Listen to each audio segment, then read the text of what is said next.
Are we ready, Jeanette?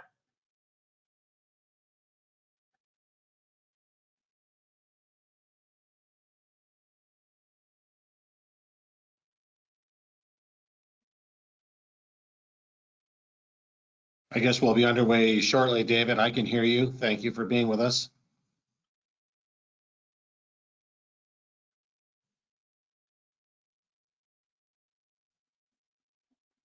Well, I'm assuming I think we'll get started unless Jeanette says no. Okay. Welcome everybody to the 4th session in our 11 webinar series, our virtual accounting finance school. It's our 55th school this year in our partnership with OSC and also with the New York State Association of County Treasurers and Finance Officers. Welcome again to this webinar. Today's session is our Albany update, which usually starts our finance school, but this time it's the 4th session because we have so much material to go over with everything happening in Washington. So we're going to get started. We want to thank our webinar sponsor today, Roosevelt & Cross. They're a registered broker-dealer that specializes in tax-exempt and tax municipal securities, is a major underwriter of both competitive and negotiated municipal bond issues sold in New York and the Northeast. Their public finance department specializes in evaluating, structuring, and executing financing options for state and local governments, municipal utility authorities, and special purpose entities. A special thank you to the Office of the State Comptroller for partnering with NYSAC in this important training series.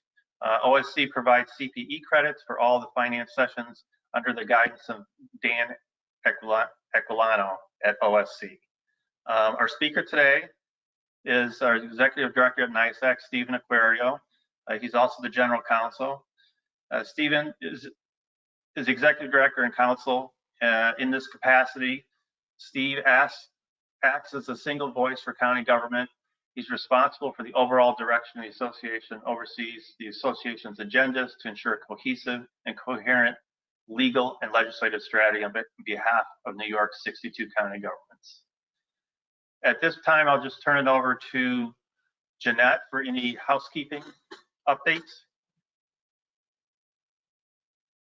Good morning, everyone. Thanks for joining this important webinar as part of the County Finance School.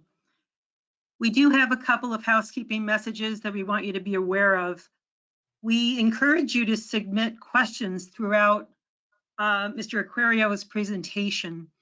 The way you do that is you look on your dashboard, look for the questions tab, click on it, it will drop down and you can type in your questions at any time throughout the webinar.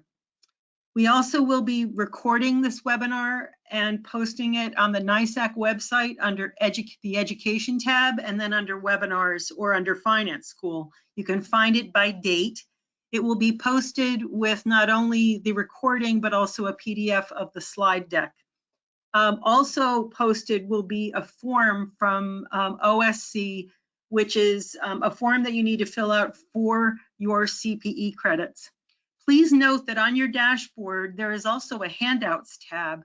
If you click on that at any time during the webinar, you'll see that tab drop down and it will show you that there's also the CPE credit form that you can just download directly from your dashboard. That's about it. I'm going to turn this back to Dave. Thank you, Jeanette. And at this time, our presenter, we're going to turn it over to you, Steve.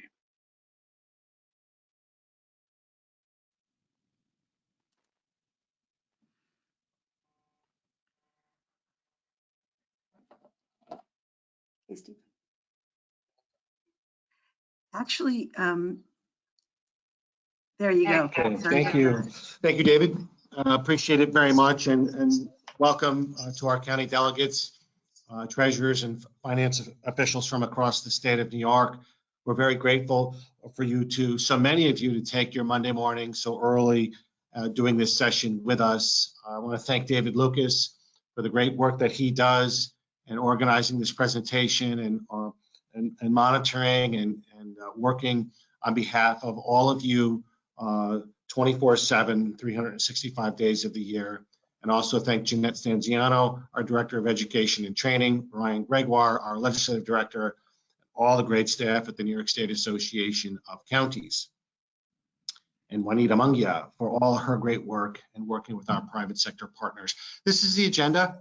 We'll go about an hour for your purposes, maybe 75 minutes. We'll cover the state budget, really take a big picture look of that state budget. The governor has said it's the most complicated budget and most important budget in modern political history. So we'll unpack that and try to understand what those comments by our governor mean, and more importantly, the impact to all of you.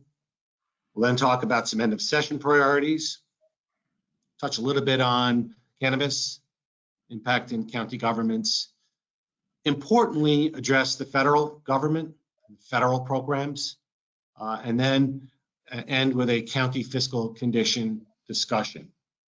As David Lucas mentioned, please submit your questions to us as we walk through the presentation, and we'll either pick them up as we're going through the presentation or at the end of the presentation. We'll try to get to as many of them as we can.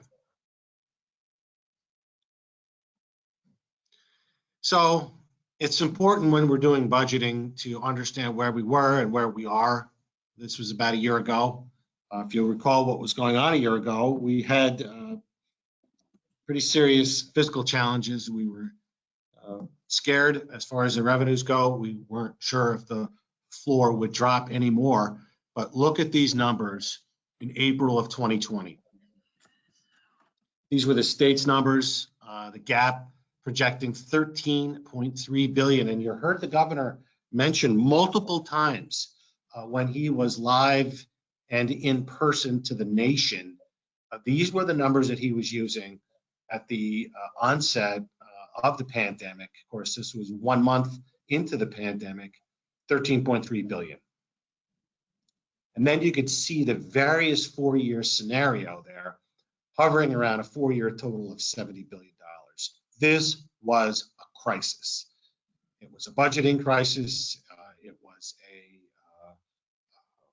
programming crisis. It was a public health crisis. It was an emergency management crisis. But that was the scenario. Under the 21 budget, local assistance spending was projected to be around 127 billion. Cut 8.2 billion, in that county share of that cut was 640 million. So this was dire times, dire situation when we were doing the fiscal year, the state fiscal year in 21, 22. And if we go to the next slide and we fast forward it to where we ended up with our budget in February of 2021. So this was the governor's 30-day amendments. And look at the fiscal condition of the state. Look at those 2 years of 21. Remember, that was a $13 billion deficit in 21, $16 billion in 22. They went to zero. And then you could see $1 billion, $4 billion, or a $4.5 billion total. Remember, we had a $70 billion with a B dollar gap in a year ago. And then if we fast forwarded it to February of this year, incorporating the governor's 30-day amendments, we now had no gaps in 21, no gaps in 22, and a deficit over the out years. These were the projections in February, but it dropped to $4 billion. Now, this was driven by income tax receipts coming in much higher than expected at the start of the 21 fiscal year, and the executive budget also assumed $3 billion in unrestricted fiscal federal aid is coming to the state. So if we go to that next slide. Year over year receipts in 20 actual, 21 actual. Look at that. Pretty interesting how we finished up a crisis year right around a target. And that $13 billion deficit projected just 1 year earlier evaporated. It is truly remarkable. And in this slide, David, perhaps you could talk about that PIT and other revenues steady, and this does show where the deficit, where it actually did hit. And I don't know if you want to add a little commentary, Dave, but that consumption revenue tax taking the largest hit there. Sure, yeah. At the beginning of the pandemic, no one really knew how long it was going to last. So the initial projections were pretty dire. But as the year went on and as federal stimulus came in, the personal income tax receipts were there. The consumption side, the sales tax, as you pointed out, Steve, that's the key. We really, all those businesses that rely on service and personal contact were shut down. We're still at limited capacity in a lot of places across the state. So that was the big hit, was on the sales tax side, and even that started to recover in the most recent quarter. So that was the big hit, but it was a remarkable turnaround, as you mentioned. Thanks. Thank you. Next slide, Jeanette. So this chart here showing, again, that budget gap, the adopted state fiscal year 22 budget. The state financial plan has not been released. So we really don't know the 4-year total. What we do know is a couple of zeros as far as a budget gap for 2021 to 2022 and 2022 to 2023. We're not projecting any revenue gaps. But the out year, the state financial plan has not been put out. But between the 30-day amendments and the final 22 budget adoption, the state resources came in $3 billion higher than the projected over that 6-week period. And of course, the American Rescue Plan was signed into law, injecting another nearly $13 billion to the state in unrestricted aid. Next slide, Jeanette. So some surprise cash at the end of the state fiscal year 21 end of year. These are some interesting slides here, and we're presenting them to you so you can have an appreciation of what did the state do with these slides, more importantly, with these cash that they had. And the first one the state did was take $3 billion and pay down debt service, prepayments and debt defeasance, $1.5 billion higher than the most recent forecast. Here's another interesting slide. The state paid down their pension amortization that they owed and accelerated that schedule of payments that would normally have been paid over a 3-year period. They made a down payment in 1 year. And Dave, I believe by making this down payment, the state saved how much money? Yeah, the pension piece, they saved $70 million of interest by paying it early. So I thought this slide would be interesting to you all, with the state making a $1 billion pension amortization cost and accelerating their schedule of payments, saving $70 million in interest costs. The state used from their general fund almost $700 million to support education with the loss of the video lottery terminal aid. And so they used their general fund for that. And $500 million in previously collected monetary settlements from banking institutions was transferred to the general fund, from the general fund to the dedicated infrastructure investment fund. That was about $617 million lower than the most recent forecast. $3.5 billion in debt service on short-term notes was issued early in the year. Dave, anything else on this slide that you'd like to talk about? That about covers it. We did get a question from, I just want to touch on it here, about personal income tax more than recovering. We do need to clarify the state was budgeting more income tax than that came in, but they did at least meet what they received in the prior year. But sales tax, which is a key source for counties, really took a hit, as well as on the state side, they took a big hit on sales tax. But I just wanted to highlight that because the question just came in. Okay. Okay, so why did the fiscal situation improve when we had businesses closed, 33 million people losing their jobs, most still paying their bills, and that stock market doubling during this period of time? And so why did that fiscal situation improve? Well, we did a $5 trillion stimulus program. And in 2020, the COVID stimulus was 3.3 trillion. And the breakdown of that 3.3 trillion, these are just some buckets we pulled out. 7.8 billion for the immediate health response in March, 192 billion in Families First Coronavirus Relief Act, 1.7 trillion in US CARES Act money, payroll protection plan, 377 billion unemployment benefits, at 270 billion stimulus checks, 293 billion, and for healthcare providers, 100 billion. Major investment in the US CARES Act. And then again in April of 2020, 483 billion, again, an additional payroll protection program of 321 billion and an additional 75 billion for healthcare providers.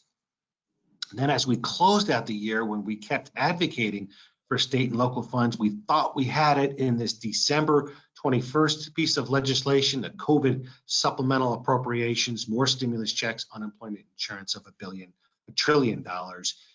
So 2020, major year to stand up the United States economy, big impact in the state of New York. Again, in March of 21, state and local aid finally were successful. 350 billion for the states across the United States, the counties, the cities, the towns, and the villages. Unemployment insurance, of course, continuing stimulus checks going out, education funding, healthcare for individuals, transportation, restaurants, and so forth.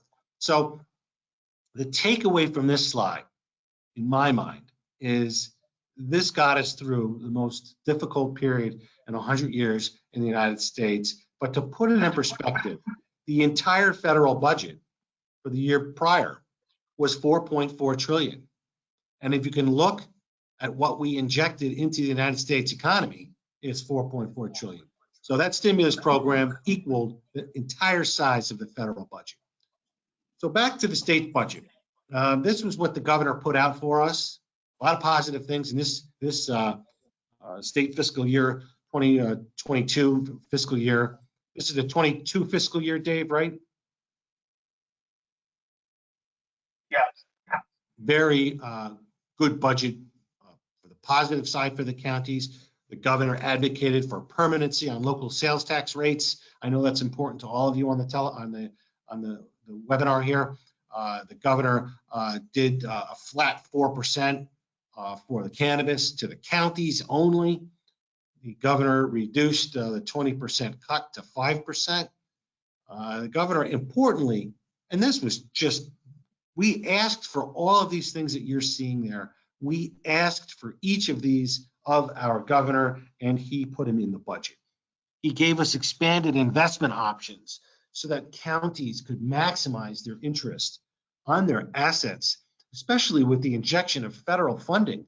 We begged the state to give us expanded investment options instead of the archaic limitations that we have on the books, so that we could compete with the city of New York, who has the expanded portfolio.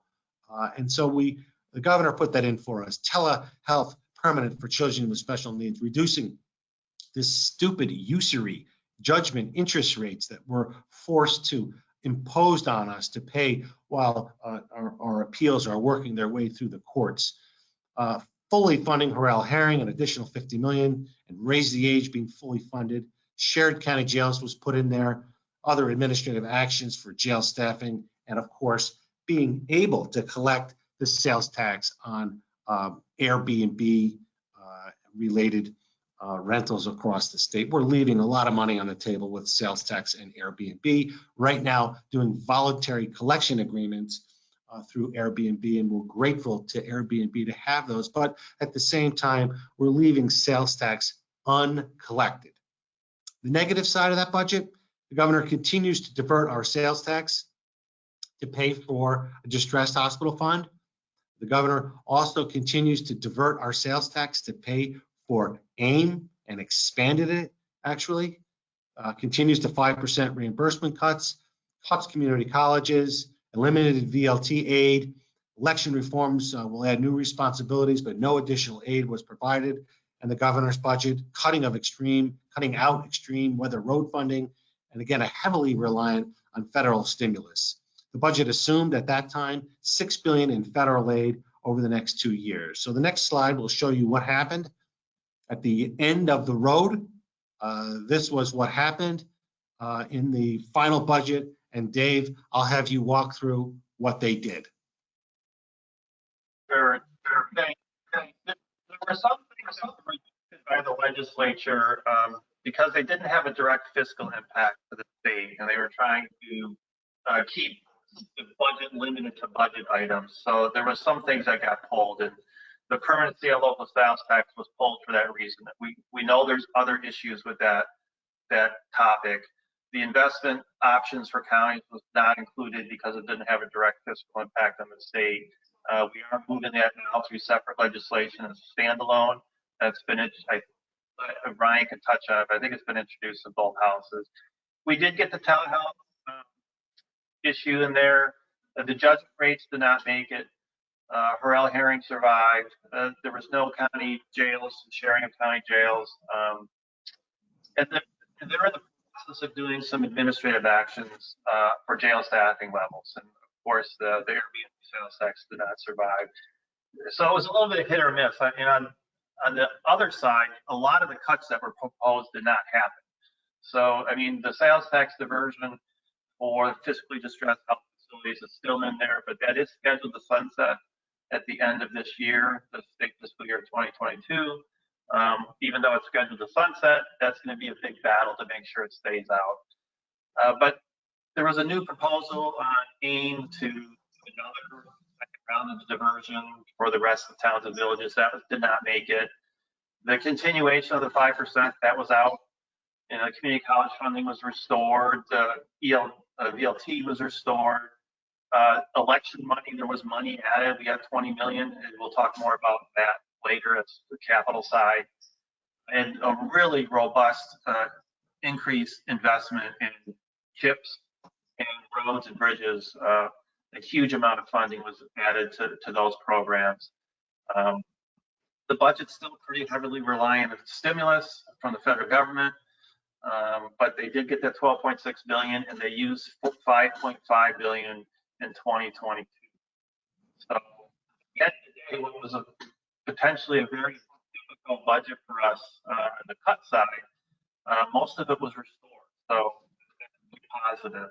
We're still working on some of the non-fiscal things for the state that do have a fiscal impact for us. So that's the work in progress.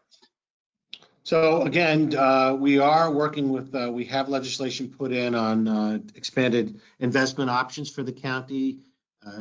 It was put in by majority members of both houses and chambers, and we will be spending the next couple of weeks working to try to get that approved in the state legislature. So here's a snapshot again of the enacted budget spending totals. What I find remarkable, Dave, is 10% increase in state operating funds. That's not a typical percentage that we see, plus 10% by the state of New York. All fund spending, just about 10%. Look at that school aid again, $3 billion increase. And here's how they did it. Additional federal resources, $5.5 billion. Higher income taxes on the wealthy, another $3 billion. Higher corporate taxes, $750 million, and then mobile sports betting at $100 million in state fiscal year 22. Remaining federal aid of $7 billion is reserved for future state budgets. On the revenue actions, here's how they did it. Here again, the New Yorkers earning over $1 million in annual income. For joint filers at $2 million, they'd see their state income tax rate rise from 8.82 to 9.65. And if you're in the bracket between 5 and 25 million, the tax rate goes from 8.82 to 10.3. And then over 25 million, the the tax rate is at 10.9. Corporate franchise taxes from 6.5 to 7.25 for companies earning less than 5 million, and then for generating 750 million, that would generating 750 million in fiscal year 22, growing to $1 billion in 23. Those were the revenue actions. Again, personal income tax cuts. The governor's scheduled middle income tax cuts will proceed in 21. The governor proposed pausing the reduction for 1 year. These are the charts here, and then establishing a temporary real property tax relief as well. State resident homeowners with incomes below $250,000 are eligible for state tax credit if their total property tax credit exceeds 6% of adjusted gross income. Calculation of this credit is capped at $350 per star eligible household. Dave, anything on this slide that you want to add to? The real property tax relief credit is a pretty complicated formula.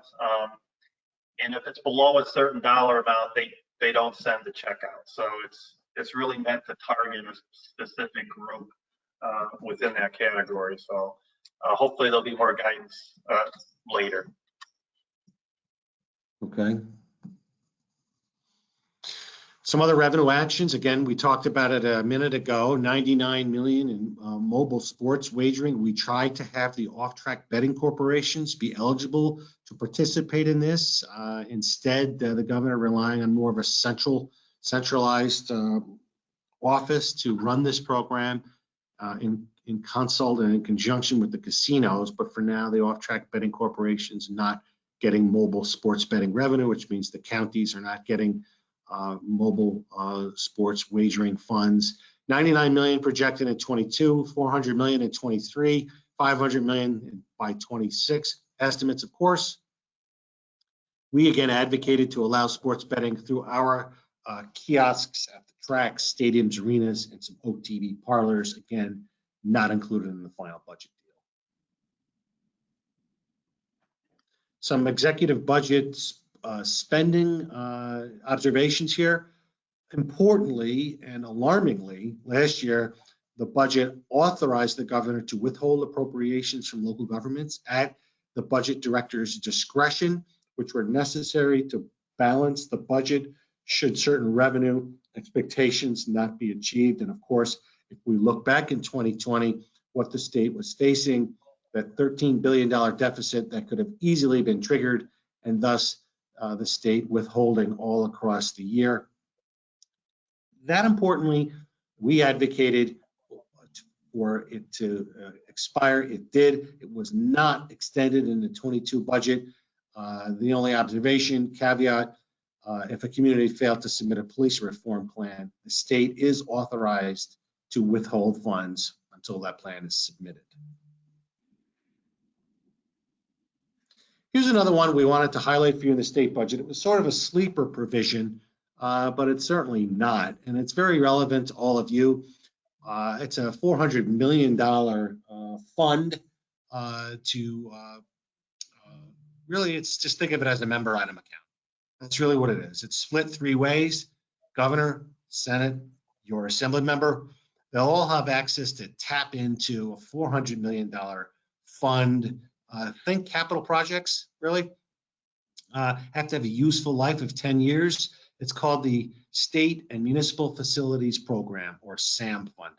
So if you're looking for a member item in your community, a truck, a fire engine, something with a service life of 10 years, salt sheds, water, sewer, airport, memorials, cultural facilities, arenas, priority is being given to certain projects with economic development goals that create or retain jobs. But Dave, any observation you want to give, any color on this slide? Yeah, this wasn't funded last year for obvious reasons. You know, in 2021, it had been funded in prior years. And it's important to point out there's hundreds of millions of dollars from prior years that are probably still available. So this is something you really need to work with your members with. And don't forget about including the governor's office, your regional representatives on these discussions as well, because they can be supportive of these projects that your members may be pushing forward. Thanks, Steve. Okay, next slide. AIM is the program revenue sharing. It's the old revenue sharing program. Counties participated in revenue sharing, or AIM, up until 1991, I believe, when they took the $80 million away from the counties and eliminated it for us in return for a broken promise on fully funding early intervention, which of course never happened. And we are back with a mess on our hands. The enacted budget continues the intercept of the county sales tax to support town and village AIM funding. It's rather ridiculous that we are being forced to use our sales tax to pay for another unit of government's revenue sharing. Very strange proposal, but it remains a law. The governor proposed an additional $15 million for other towns and villages. That was rejected, and the Assembly and Senate both restored. Well, I'm not even going to mention that because it never happened. So the bottom line here is we're continuing to spend our sales, required to use our sales tax to fund AIM for the other units of government. We have a piece of legislation that's working its way through the process by the legislature to do a study commission to see how we can't run a better revenue sharing program in the state of New York for its local governments. And hopefully that'll get passed and we can study this issue and make some suggestions to the governor. Next slide. Aging, another important piece here, $15 million for the ISEP program for local offices for the aging. It continues to waive the local maintenance of effort, which was very important, and an additional $8 million for unmet needs of the elderly. Next slide. Agriculture, this was an important program here, $36 million in local assistance appropriations, $8 million above the executive, $20 million for non-point source pollution control, farmland preservation, and other ag programs. So agriculture did quite well in that enacted state budget.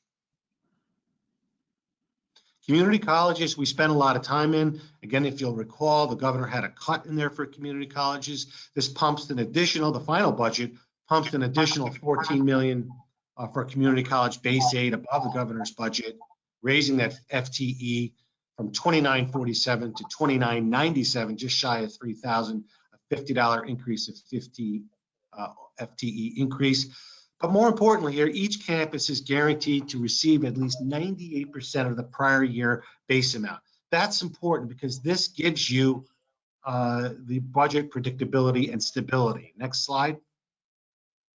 So if we just want to show you a snapshot here, showing you what that FTE has been over the last 12 years or so.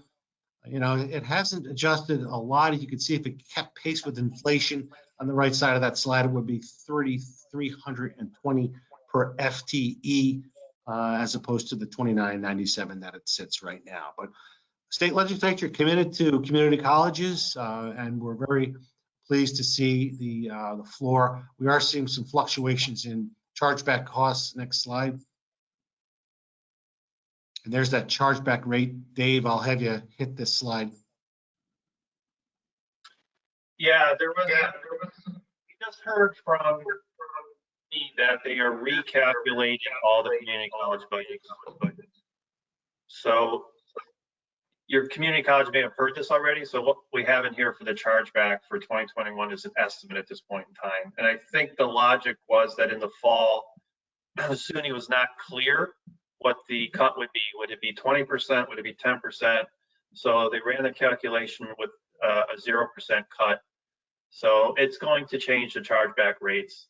And it's just something to highlight here that like as I said, your budget officials may already be working on this or have heard from SUNY that recalculation is ongoing. Okay, next slide. Here we're showing K through 12. It's important for the counties to know what's going on with school districts in their county. And you can see that jump, 11%, nearly 12% increase. And you can just see over the years what that funding level was. It continues to go up, up, up. And our revenues are not growing like the schools, but it's very important for you to see what what's going on with the school districts. And of course, there's that asterisk down there in 21 with $1.1 billion in federal aid, adding to the total, resulting in a 0.4% increase in schools. That's why it's more federal aid pumping up that K through 12 funding. Next slide. Here we're reporting to you that pandemic recovery and restart program, assistance in getting workers in the severely impacted food service and entertainment industries back to work programs continue. The restaurant return to work tax credit program and the New York City musical and theatrical production tax credit, 25% of the total qualified production expenditures. Next slide.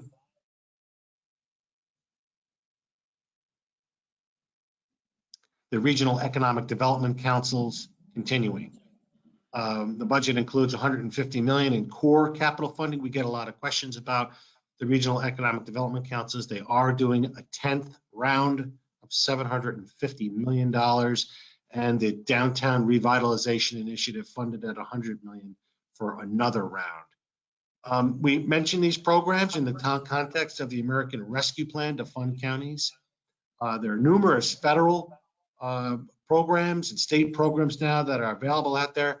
There's sort of an alphabet soup of all these different programs, and it's important for the counties, like the SAM program we talked about a minute ago, the American Rescue Plan funding, and now the regional economic development. So a lot of economic development buzzwords and programs that are available, and we continue to, we'll get these slides out to you all too, so you have them, so you can understand and have it for a record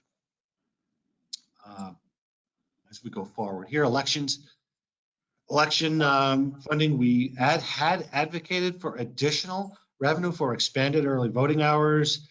Here they did give us $20 million for local boards of election, which is really good, and an additional $2 million for local BOEs for operating aid. We did fight for that, and the legislature was committed to funding us, including capital, new tablets and things of that nature at the local boards of election. The Environmental Bond Act will go to the voters, $3 billion in 2022. We are eligible to apply for funding. Think restoration, flood risk reduction, open space, land preservation, recreation, climate change mitigation, and water quality improvement and resiliency projects, among others.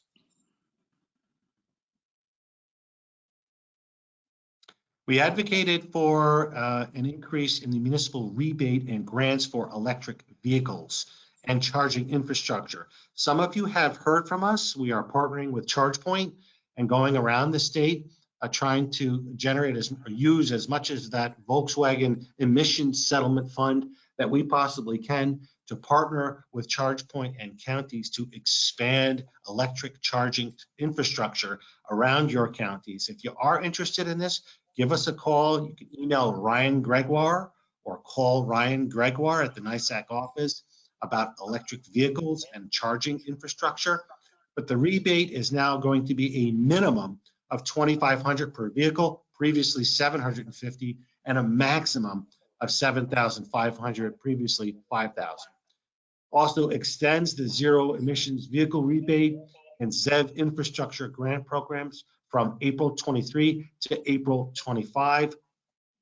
The infrastructure projects must allow public access to get the grant funding. But we now have a pretty robust municipal rebate and grant program for electric vehicles and charging, and that was your NYSAC pushing that through with the partnership of the governor and the legislature. Thank you. Next slide. Here we're just mentioning the gaming revenues were restored. The VLT aid was restored. That was very important. With respect to casino tax reduction, the enacted budget did provide the ability for the casinos to lower the taxes that are owed to the state. They had argued that they were artificially inflated with the number of video lottery terminals that were housed in casinos and that they could never meet that mark even when they were first put in place. So the pandemic came and slammed them, and they were ultimately able to get the amount that they owed to be reduced. But also, we had argued that we would be losing revenue as a result of that action, and they set aside a $7 million fund so that we could petition the Gaming Commission to offset the municipal loss. Dave, anything you want to talk about here on the commercial casino tax reduction or VLT aid?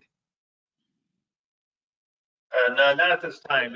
As you said, it's the individual casinos can go to the state and ask for a reduction, but we're not clear how big that reduction could be, and it's going to be negotiated facility by facility. So the state provided the $7 million to try to make up for the loss, but we have no idea what the loss might be here, depending on where the rates end up.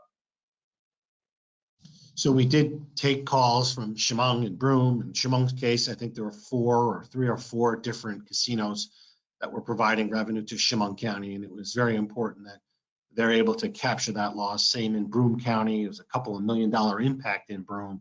So that was a very important piece that we got in there at the last minute. Next slide, Jeanette. Some labor provisions here. Requires paid leave for a COVID-19 vaccination up to 4 hours was done outside the budget. The state legislature and governor approved an early retirement incentive for the city of New York only in the budget, and did a $2 billion fund for excluded workers who were excluded in prior pandemic unemployment insurance programs. Early retirement incentive continues to swirl around. I don't know if they will ultimately pass it for the state and local governments. I suspect that they will not, but they have introduced a bill, Thomas Abenanti and Senator Harcum, both of which out of Westchester County. I've put a piece of legislation in to offer it. Dave, do you want to add any other commentary?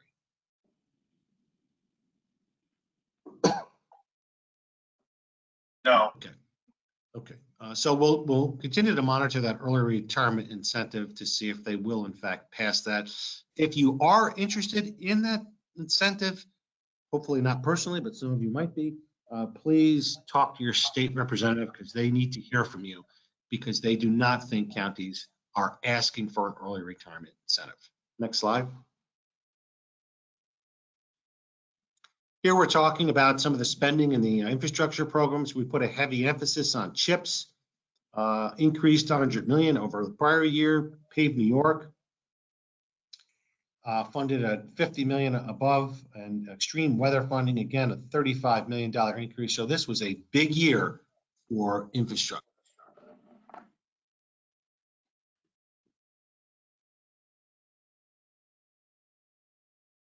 So some end of session priorities.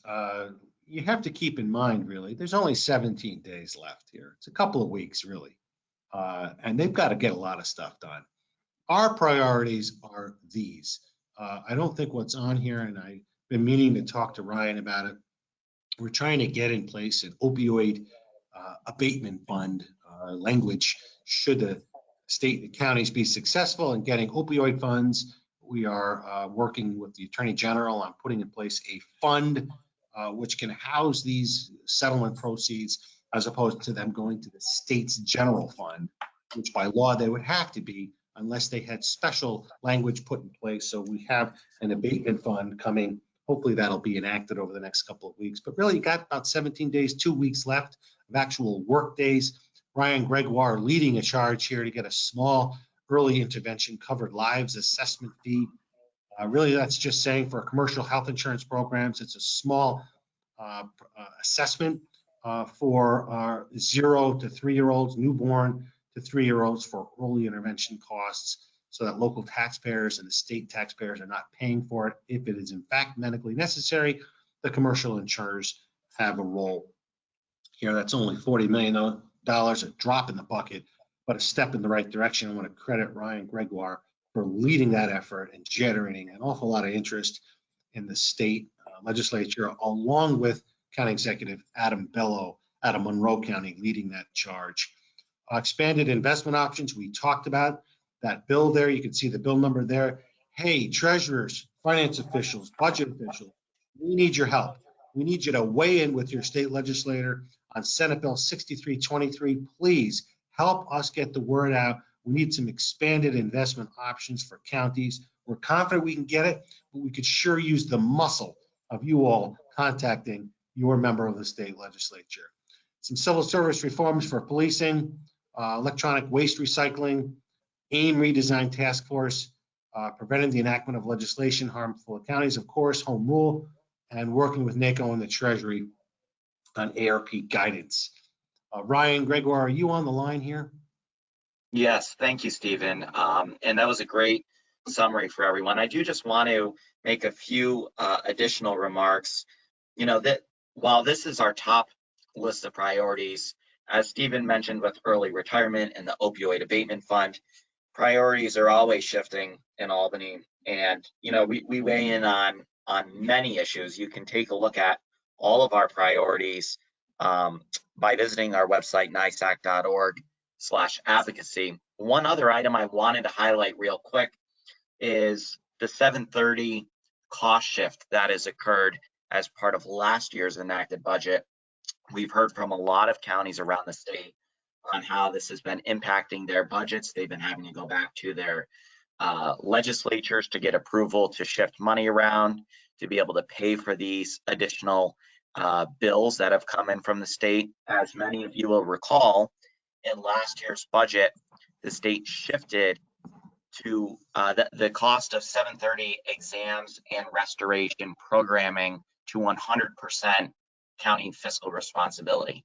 We're working with the Council of Local Mental Hygiene Directors, which is the association that represents your commissioners and directors of mental health, to develop a series of proposals to amend the mental hygiene law and amend the criminal procedure law section 730 to try and identify ways to ease that burden. We know that the state is not in a position to restore the balance back to a 50-50 cost shift, but certainly in the spirit of reform and reinventing government, we do believe there is an opportunity to move the needle and provide some fiscal relief to counties, but also provide enhanced services to the recipients who need those services. So stay tuned on that. Of course, whether or not we can achieve that by the end of June is yet to be determined, but it is certainly a top priority going into this year and into next year as well.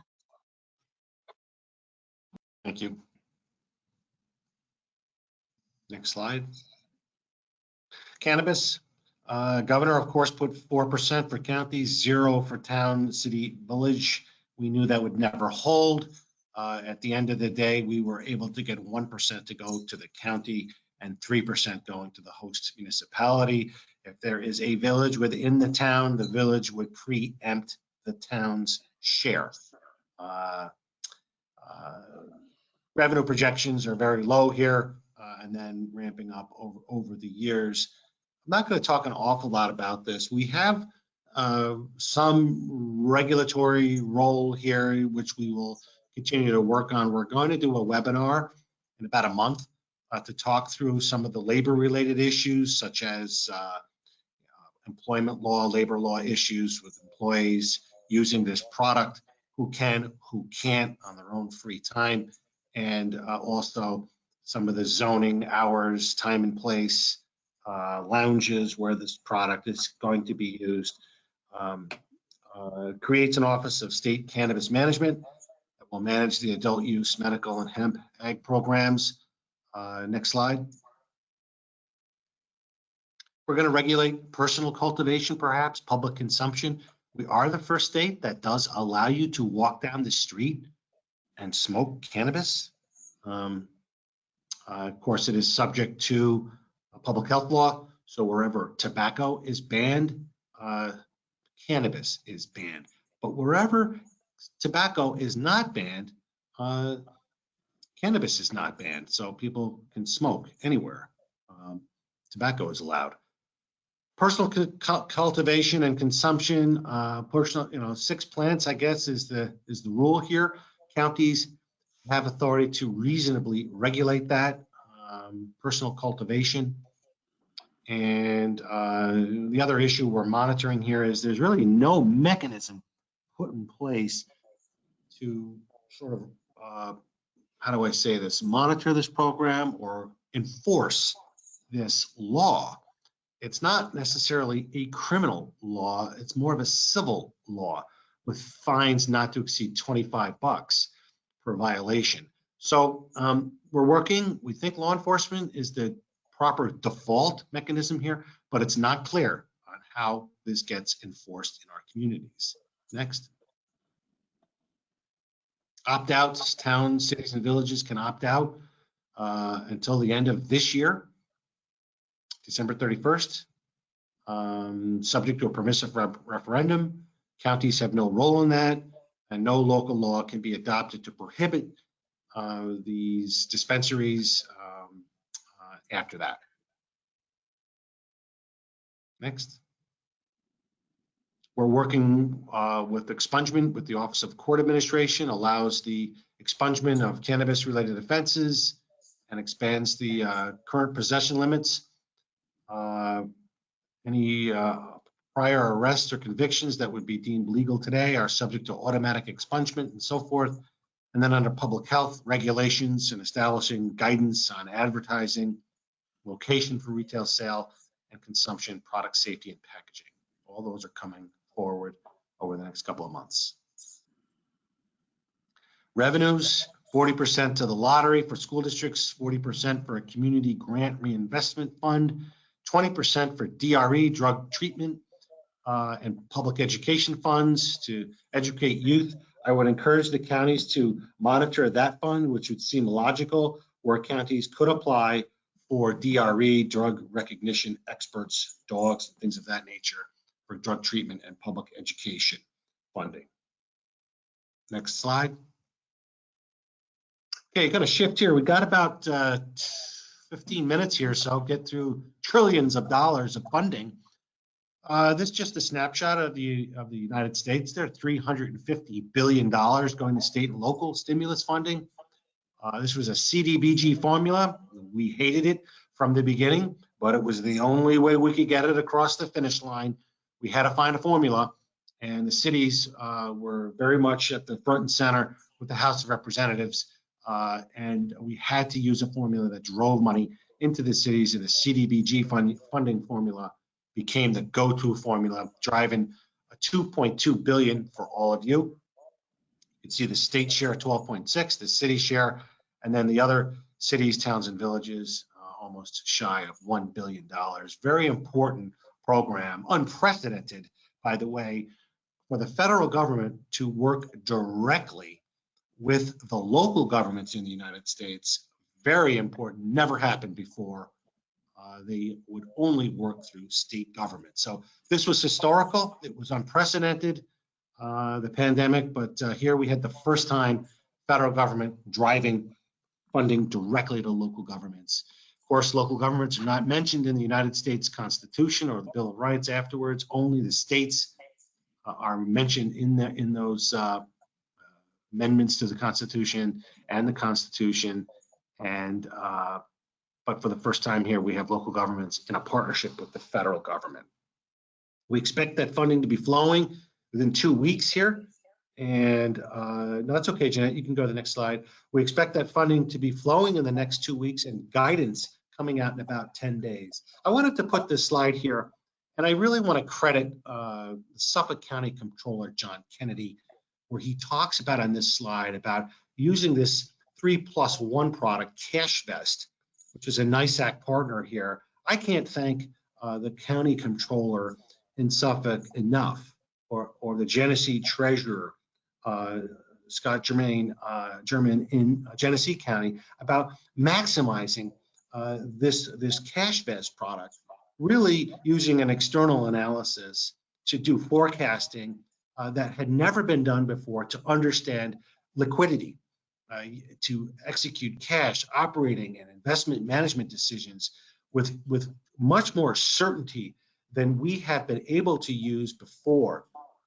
Very important to use this artificial intelligence, this banking model, banking software to really complement what county treasurers are doing with cash flow forecasting right now. 21 counties are using this program, and I just can't thank the Chief Executive, Joe Rulson, Garrett McDonald, the Suffolk County Controller, the Genesee County Treasurer, and of course, I want to give a great shout out to Bill Cherry, the former Schoharie County Treasurer for 25 years, is now bringing that experience into CashFest and working with them and partnering with them so that we can maximize these funds that come in from the federal government and complement them with the county's receipts, sales, and property taxes, and maximize their investment. So thank you very much to CashFest program out of 3+1. Next slide. Just showing you the footprint, really, where 3+1 has made a difference. Terry Ross doing fabulous things. Board of Legislators there complimenting the County Treasurer in Allegheny there. And really, just I can't thank them enough about really exceeding benchmarks. And it's just a seamless relationship only between the Chief Fiscal Officer and 3+1. CashFest. This is not a relationship with chief electeds. This is a relationship with the finance official, the treasurer, the budget official, working with CashFest together and not with other elected officials in the county. But just a special shout out to them. They're doing a fabulous job. And with the federal funding coming in, it's going to be more important than ever to be partnering with them. Next. So this is some serious money coming in here. This is the American Rescue Plan, the Treasury, again, putting out that guidance. I would think in the next 10 days, the funds are available in 2 tranches, about a year apart. First receipt coming in the next few weeks. Eligible uses, costs associated with the pandemic, public health use, or its negative effect on the economy, including but not limited to assistance to households, to individuals, to small businesses, to nonprofits, or impacted industries such as tourism, travel, hospitality, to support workers doing essential work for premium pay, covering losses covered by the revenue losses covered by the pandemic, investments in water, sewer, or broadband that cannot be used for pension funds. But look, folks, this is a complicated issue area. I encourage you to hold on using that revenue until you have Treasury guidance, which we anticipate in a few days from now. But I want Dave to give some other observations here about these federal funds. You will need to certify to the Treasury in May of 2022 that you are in need of the second tranche. So it's important to have a game plan on encumbering the first tranche. It might not necessarily be spending it all, but having it encumbered, it might be very important for you to have a plan. For instance, in Rensselaer County, I think they're getting around 30 million in additional. He'll have to have a plan in place for that first 15 million, what that is going to be used for. If you're doing a culvert underneath a road and you have to break open the road to do that, can you pave the whole road with these types of funds? So those are the types of questions that are coming in. We're also looking at a program now, tying it to vaccinations. So for instance, we're looking on, NYSAC is looking on putting out a program which would give a gift card to an individual if they get a vaccine. We would give them a gift card using ARP funding and have that gift card be for a small business restaurant within that county, because the law allows it to go towards individuals and to small businesses. So those are the types of things that we're working on. But Dave, could you give a little color about these funds, because this is pretty important and I'm sure it's on a lot of people's minds. Yeah, sure, Steve. As you said, we're looking for the Treasury guidance, and we've been saying 3 or 4 weeks or 4 to 6 weeks. Well, it's been about 4 weeks, so we expect it to come out really soon, and that's going to answer a lot of questions. I think we'll talk about this in a couple slides later. You have 4 years to spend this money, and it's a lot of money, but at the same time, it's not a lot of money. And I think you all know what that means, but there's a lot of other programs we've talked about in this presentation here where you can leverage these funds, but at the same time, you know, you can't wait too long. We were on a call the other day with some federal officials, congressional members from New York State, and a question came up about, well, should we wait on our spending for the new transportation bill that might be coming out? And the phrase that came up was, well, you have a bird in the hand now. And we don't know how long the transportation bill might take. And that's true of all these other programs we've highlighted here, your SAM funding, but there are other sources out there. You do have some time to come up with a plan and figure out how to spend this money through the end of 2024. But you need to be careful in coming up with your plan. Remember, there's other revenue sources out there that could help maybe facilitate something bigger that you're trying to do. Okay, next slide. Just a couple more slides here, folks, and we'll see if there are questions. And then Dave, you can see if we can put those questions, answer some of those questions.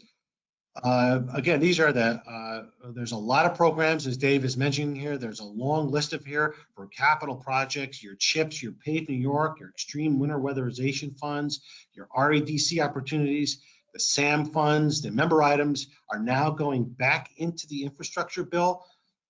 We haven't seen this in a long time, but earmarks are back in Washington, D.C. So you need to put that into your checklist. Clean water projects funded at $500 million per year for the past several years. Your shared services state funding match is still available, and some of the rental assistance programs. Next slide.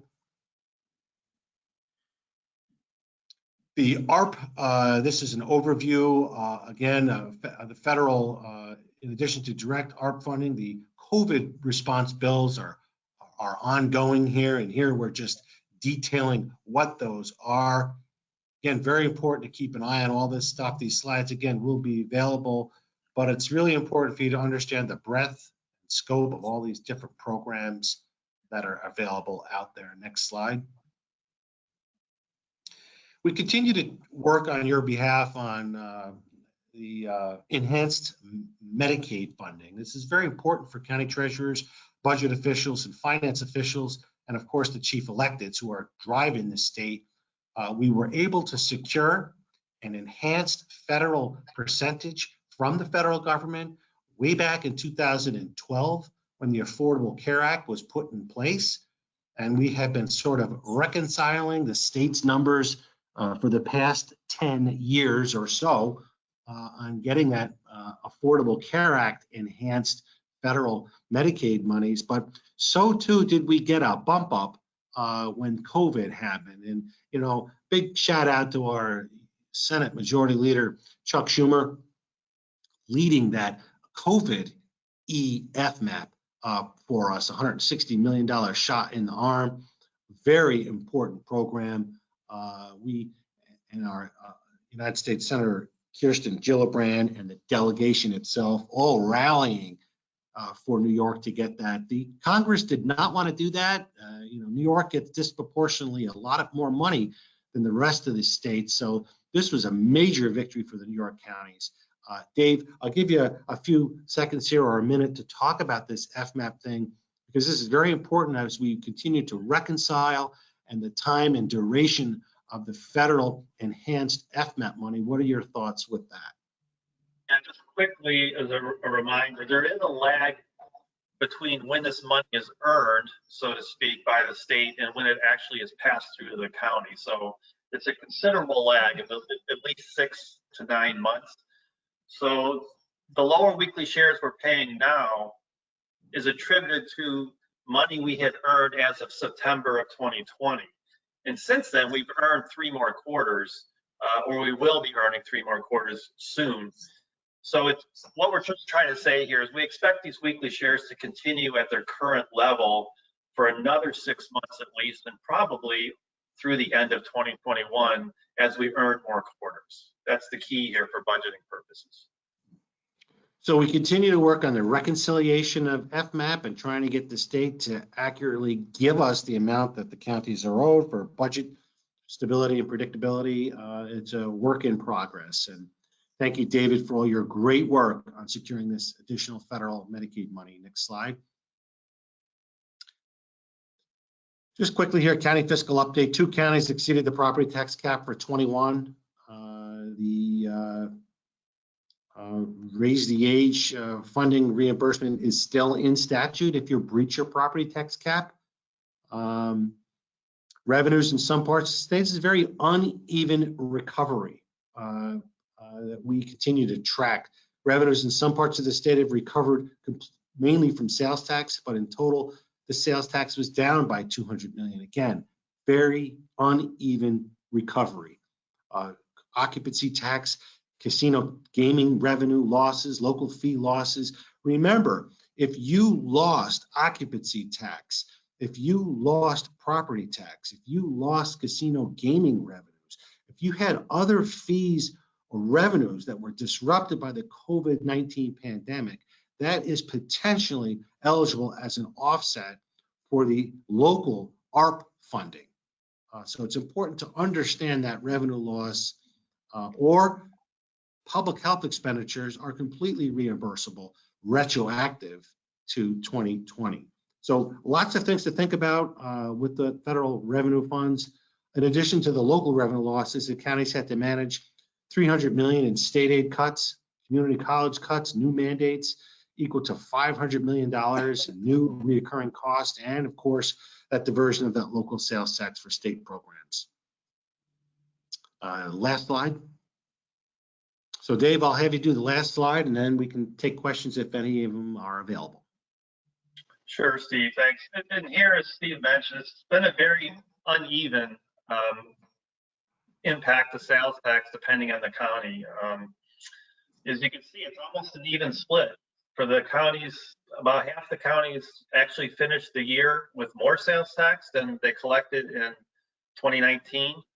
And about another half were down or so a little bit. And the averages of up and down are almost exactly the same. New York City really got hammered. They're down 20%, almost 1.7 billion. So that's the big issue there. And there's no real regional dispersion here of how it's impacted. It is a county by county issue, and a lot of it has to do with your retail footprint and commuters coming in, your workers coming in. If you rely heavily on commuters coming into your communities, you're going to feel it more than others. Border counties, with the Canadian border being closed, some of them have felt it more too. So it is a mismatch.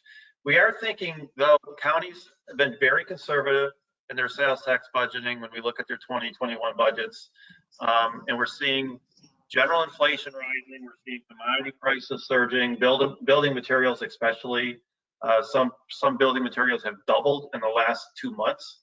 So what we're expecting is a significant upside potential in sales tax for the counties based on what we're seeing today and also how counties budgeted. So we're hoping things work out. We don't want to see too much inflation because that has other problem areas, but we are seeing a little bit that we haven't seen in a long time.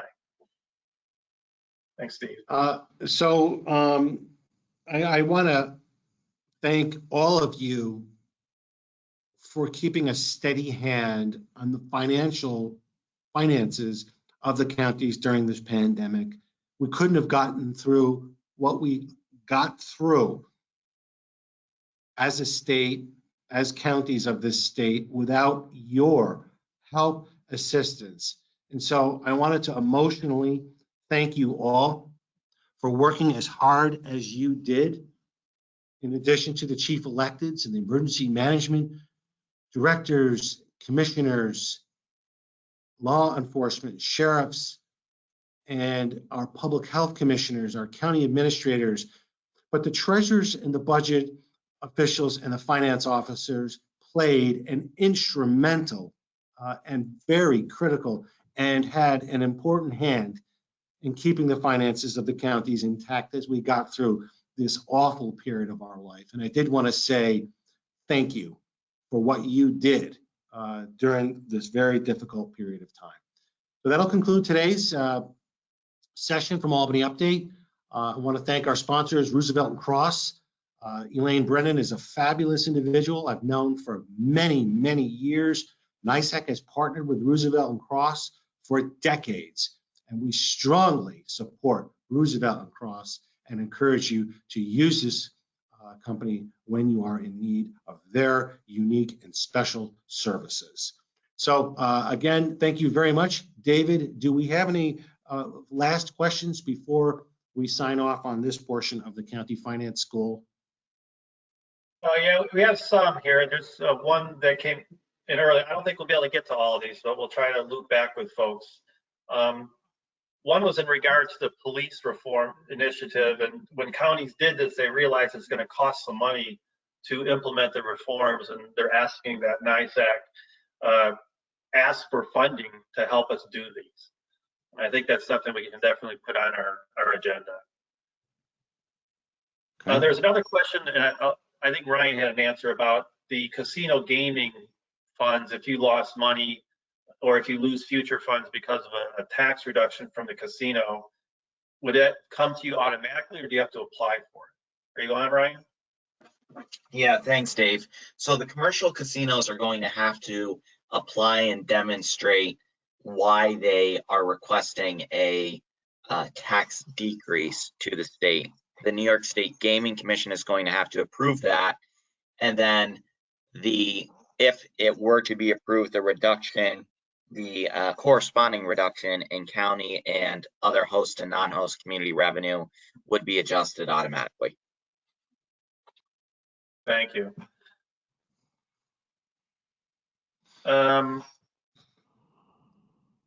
Yeah, there's another question about if you could use your ARP funding to pay down future debt. I don't know. I mean, Treasury will clarify that. And the one other thing I want to clarify too about the ARP guidance and the Treasury guidance that's going to come out within the next week or so, we think that's going to be the first stab at their guidance. Last year when they did guidance for the states and the big counties that receive funding, they followed up with 86 FAQs following their initial guidance. So there's potentially a lot more clarity that's going to come down the road as we get further into this process. But debt reduction is a legitimate question, depending on how it's being used or when it was incurred. But that's something we'll know more about in the guidance. And I think that's and another question on the specifics for jail staffing. We're still waiting for guidance from State Commission on Corrections. And Ryan, I don't know if you have anything else to add there. I think we're waiting to see what they're going to do. Yeah, I'm hesitant to talk about the details of what that's going to look like because we are waiting for draft regulations. We expect those draft regulations to either come out this Wednesday or next Wednesday. And then certainly, there will be a comment period before they're made final. But I do believe from our conversations with the state office of the governor and State Commission on Corrections that counties are going to have flexibility. The chief executive, chief elected officer, along with the joint employer, the county sheriff, will be able to develop jail staffing ratios that are better suited for their facility based on their current census. So stay tuned for that. We have to wait and see what those draft regulations are ultimately going to look like. And I think that's about it for the questions. So Jeanette, I don't know if you have any closing comments. Steve? Again, I want to thank the treasurers, budget officers, and finance officials for their great services that they're doing for the people of New York State, what they did during the pandemic, and the challenges that they're going to have as we go forward with the ARP funding. We're an email away, and you just reach out to us if you have any questions in that regard. We will be putting out the federal guidance as soon as we get it, and this PowerPoint presentation will be made available on our NYSAC web this afternoon. So thank you all for attending. Jeanette, back to you.